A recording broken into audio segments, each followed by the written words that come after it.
Assalamualaikum warahmatullahi wabarakatuh. Berjumpa lagi dengan Agrospirasi, yaitu tempatnya kita memberi inspirasi pertanian. Nah, perkenalkan, saya adalah Muhammad Aksan. Saya adalah alumni Fakultas Pertanian Universitas Muhammadiyah Yogyakarta, dan saya di sini ingin berbagi tentang seputar pertanian organik, dimana saya merasa sebagai generasi milenial, saya patut untuk kemudian nge-share ilmu-ilmu yang bermanfaat tentang pertanian. Terlepas dari pengalaman saya pernah berkuliah di Yogyakarta dan jurusan pertanian, saya juga dari SMK sebenarnya sudah di bidang pertanian. So saya baru sadar bahwa pertanian itu sangat penting, dan saya bangga menjadi alumni pertanian.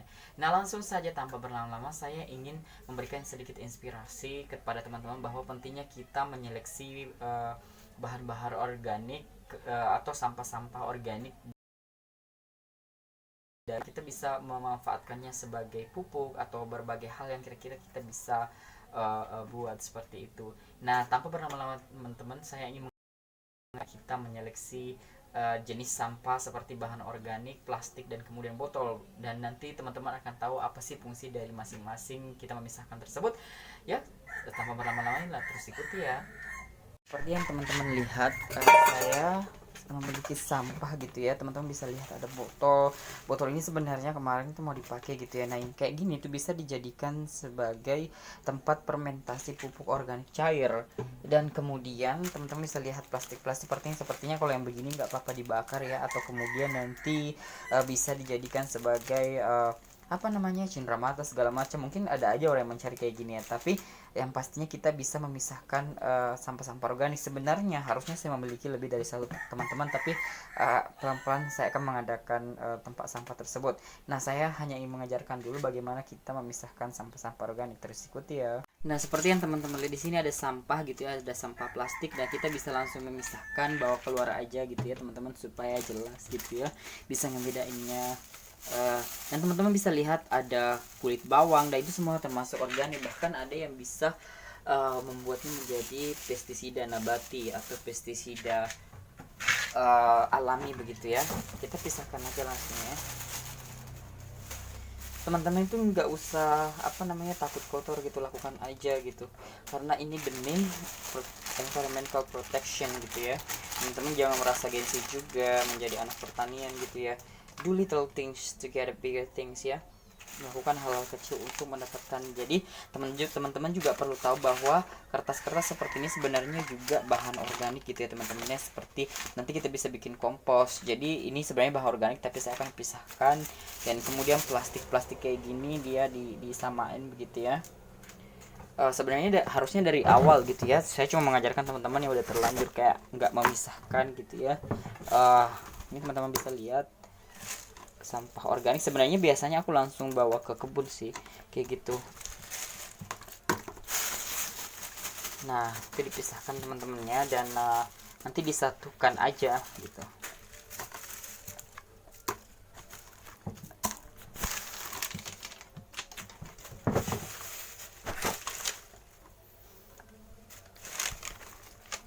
Sebenarnya nggak terlalu banyak ya teman-teman sampah saya, karena saya memang udah memisahkan dari awal gitu. So saya tidak usah capek-capek begitu.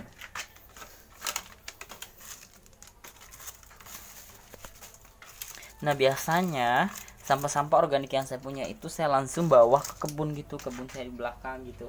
Supaya barusan ini aja, karena emang kan ini bulan Ramadan gitu teman-teman ya. So ini udah dipisahkan, udah langsung aja bawa ke sini gitu ya. Udah.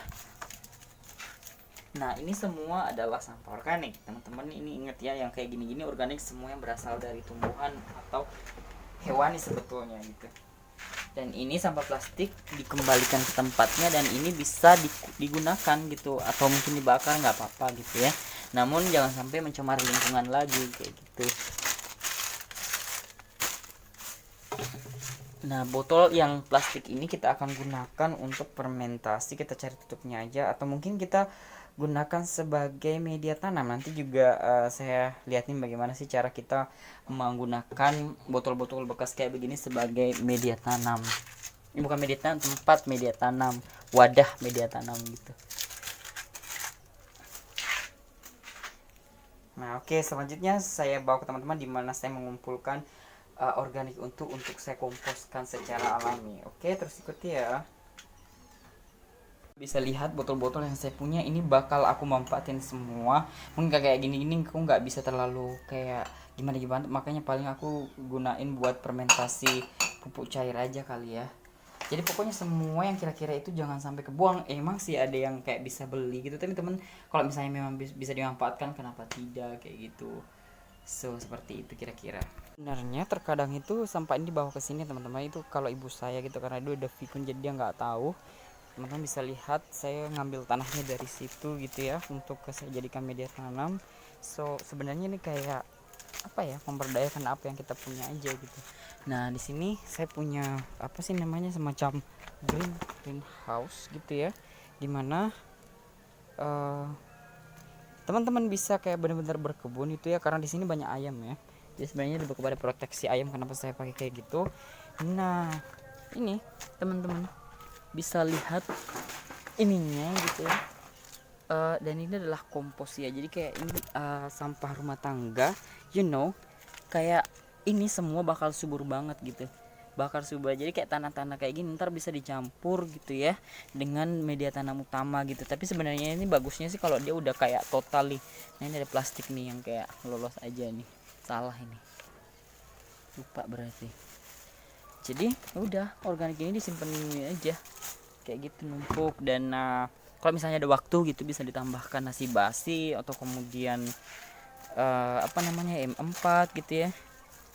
Nah ntar teman-teman nih kayak gini-gini tuh udah gembur banget dan pasti nutrisinya udah banyak banget.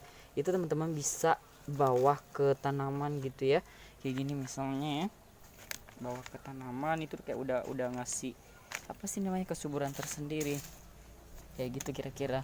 Nah sebenarnya kalau untuk pengomposan gitu ya, untuk pengomposan dengan alami itu bisa saja, tapi untuk percepat tambahkan dengan M4 dan itu dilakukan secara bertahap. Dan kalau bisa jangan kayak gini teman, kayak ditutup gitu supaya nggak langsung bersentuhan dengan matahari, karena kalau misalnya dia mengandung banyak unsur nitrogen dia akan menguap kayak gitu teman-teman. Teman-teman bisa lihat sendiri gitu, ini kemarin tuh ya saya kasih pupuk organik ya kayak gini, daunnya lebar-lebar kayak gitu. Dan nah inilah penampakan dari greenhouse-nya, teman-teman mungkin udah lihat di video sebelumnya. Ya kira-kira kayak gitu teman-temannya. Semoga video ini bermanfaat dan jangan lupa untuk selalu menyeleksi sampah organik, plastik dan kemudian botol-botolan gitu ya, karena kalau bukan kita yang melindungi lingkungan siapa lagi gitu teman-teman ya. Nah nanti ini bakal aku hijaukan semua gitu ya, semoga apa namanya banyak kesempatan kita bisa menghijaukannya kembali. Oke, sampai berjumpa di episode selanjutnya. Bye bye. Nah, gimana tadi teman-teman, sudah kita pisah-pisahkan sampahnya. Semoga setelah menonton video ini teman-teman bisa belajar juga untuk sortir sampah, karena sampah-sampah itu semuanya berguna gitu. Entah ada yang bisa didaur ulang, ada yang langsung jadikan pupuk kompos atau pupuk organik begitu ya. So tidak ada yang terbuang gitu, karena sebenarnya energi kayak gitu adalah energi cycling, dimana energi yang kita ambil itu harusnya dikembalikan ke alam lagi gitu ya, supaya kita tidak apa namanya, kita bisa protect environment atau melindungi lingkungan juga. Oke, terima kasih sudah menonton. Assalamualaikum warahmatullahi wabarakatuh.